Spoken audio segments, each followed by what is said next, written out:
आप सुन रहे हैं हॉरर स्टोरी सूरज के साथ अजब गजब स्टोरी चैनल पर।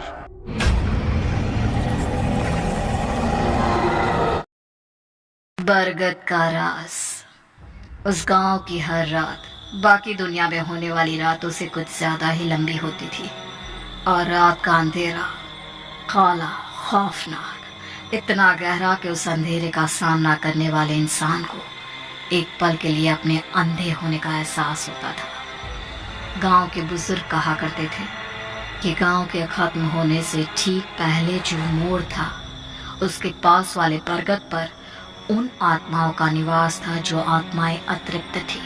ये गांव में अकाल मौत का शिकार हुए लोगों की आत्माएं थी जो हर रात उस बरगद पर अपना तांडव मचाती थी और जिनकी वजह से वो गांव मनहूसियत की कहानी कहता था। सुनील उस गांव में 2 दिन पहले ही अपनी पत्नी सिया के साथ रहने आया था।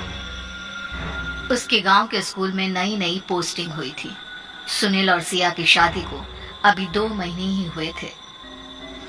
कभी सोचा नहीं था शादी के बाद आपको गांव में जॉब करनी पड़ेगी। क्या तुम खुश नहीं हो सिया? देखो देखो, मैं जल्द ही अपना ट्रांसफर शहर में करवाने की कोशिश करूंगा। ओके? अरे नहीं नहीं सुने, मुझे तो ये गांव बहुत अच्छा लगा। कितना सुंदर और शांत है। बस यहाँ शाम होती ही सन्नाटा पसर जाता है और सुबह 7 बजे तक दिन नहीं निकलता। अरे कोई बात नहीं सिया, कुछ दिनों की बात है। हमें कौन सा यहाँ पर हमेशा रहना है। अगले दिन सुनील सिया के साथ गांव घूमने निकला। चलते चलते वो दोनों उस बरगद के पास पहुंचे। अब तक दोपहर ढल चुकी थी। सुनील और सिया उस पेड़ के नीचे खड़े होकर उसे देख रहे थे, लेकिन तभी उस पेड़ से हरे रंग का धुआं निकलने लगा और एक आवाज उसके अंदर से आने लगी। मौत, मेरे पास सिर्फ मौत है। मेरे पास कभी मत आना।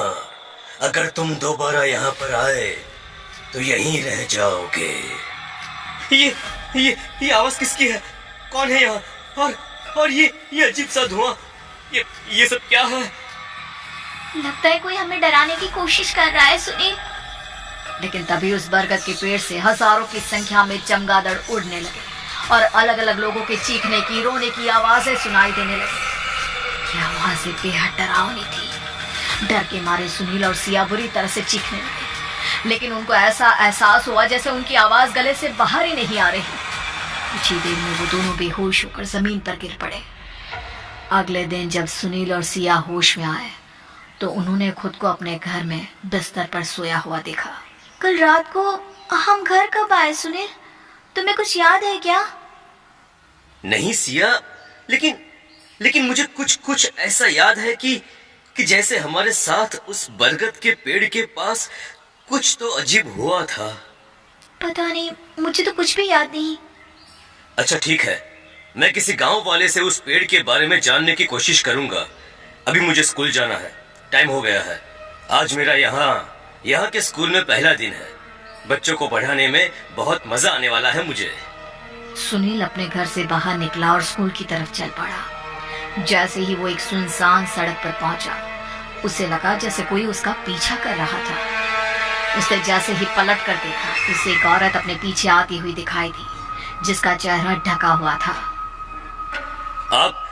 आप मेरा पीछा क्यों कर रही हैं?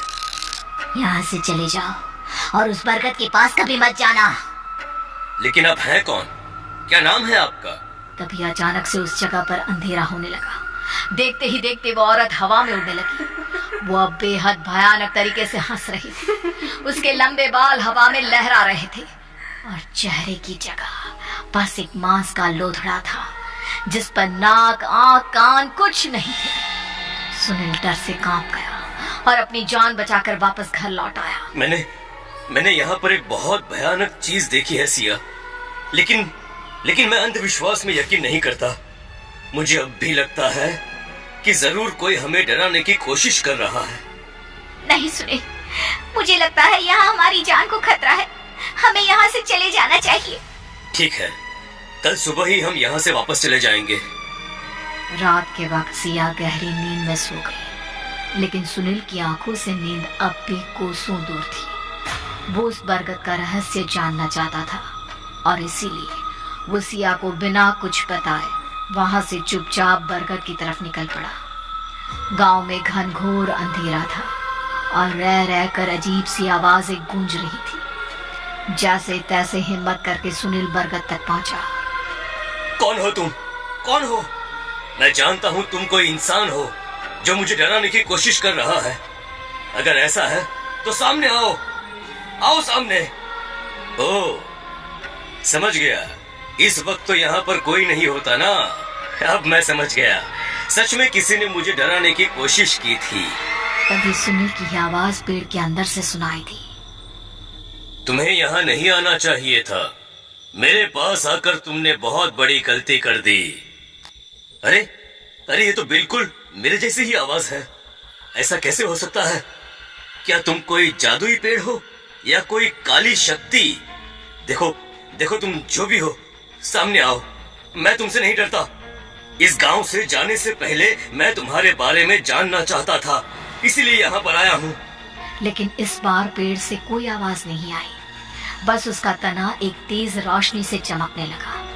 ये रोशनी देखकर जब सुनील पेड़ के पास पहुंचा तो उसने देखा कि उस पेड़ के तने में कुछ अजीब सा लिखा हुआ था। उसे लगा कि वो उसे पढ़ लेगा, लेकिन जैसे ही वो उन शब्दों को पढ़ने लगा, उसे लगने लगा जैसे उसके शरीर में एक अलग सी ताकत महसूस हो रही है। सुनील ने कुछ कहना चाहा, पर उसकी आवाज निकलने से पहले पेड़ के अंदर से उसे खुद की आवाज सुनाई दी। अब तुम हमेशा के लिए बरगद के गुलाम हो गए हो। सुनील बेहोश हो गया। उसके बाद वो घर नहीं लौटा। अगली सुबह जब सिया की आंख खुली तो सुनील को वहां ना देखकर वो घबरा गई। वो भागकर अपने घर से बाहर आई। उसकी नजरें किसी को ढूंढ रही थी जिससे वो सुनील के बारे में पता कर सके। लेकिन ये देखकर सिया के होश हो गए कि पूरे गांव में एक भी शख्स नहीं था। सारे घर खाली पड़े थे। पूरे गांव में चूल्हों से निकलने वाले धुएं की गंध थी। सिया भागते हुए बरगद के पास पहुंची। उसने देखा कि उस बरगद की जड़ें उखड़ी हुई थी। सुनील, सुनील कहाँ हो तुम? तभी पेड़ के अंदर से सुनील की आवाज आई। तुम यहाँ से चली जाओ सिया। मैं अब कभी तुम्हारे पास नहीं आ सकता। मैं इस पेड़ के अंदर कैद हूँ। नहीं, ऐसा नहीं हो सकता। और ये सब हुआ कैसे? तुम यहाँ कैद कैसे हो गए? देखो सिया, ये गांव कोई गांव नहीं बल्कि बुरी आत्माओं का संसार है। यहाँ जो भी लोग थे वो सब जिंदा नहीं थे, वो सब मरे हुए लोग थे सिया, जो हमें जिंदा दिखाई दे रहे थे। ये एक रहस्यमयी दुनिया थी और हम इसमें फंस गए हैं। लेकिन मैं तुम्हें छोड़कर नहीं जा सकती। तुम्हें जाना होगा सिया, वरना तुम्हारे साथ भी कुछ गलत हो सकता है। और हाँ, रात के वक्त कभी भी यहाँ से, इस पेड़ के पास से गुजरना मत। यहाँ पर मत आना सिया। सुनील की बात सुनकर आखिरकार सिया ने वहां से जाने का फैसला लिया। लेकिन वो कभी रहस्यमय गांव से बाहर नहीं निकल पाई। धीरे धीरे वो पागल हो गई और उसी गांव में एक झोपड़ी में रहने लगी। अब बस वो एक ही बात दोहराती थी, यहाँ मौत है, सिर्फ मौत। ये काली शक्तियों की दुनिया है। तो दोस्तों, ये शॉर्ट स्टोरी आपको कैसी लगी कमेंट में ज़रूर बताएं। और ऐसे ही मज़ेदार स्टोरी सुनने के लिए हमारे चैनल को सब्सक्राइब करें। और हम आपसे मिलते हैं एक और हॉरर स्टोरी के साथ अगली वीडियो में। तो दोस्तों, धन्यवाद।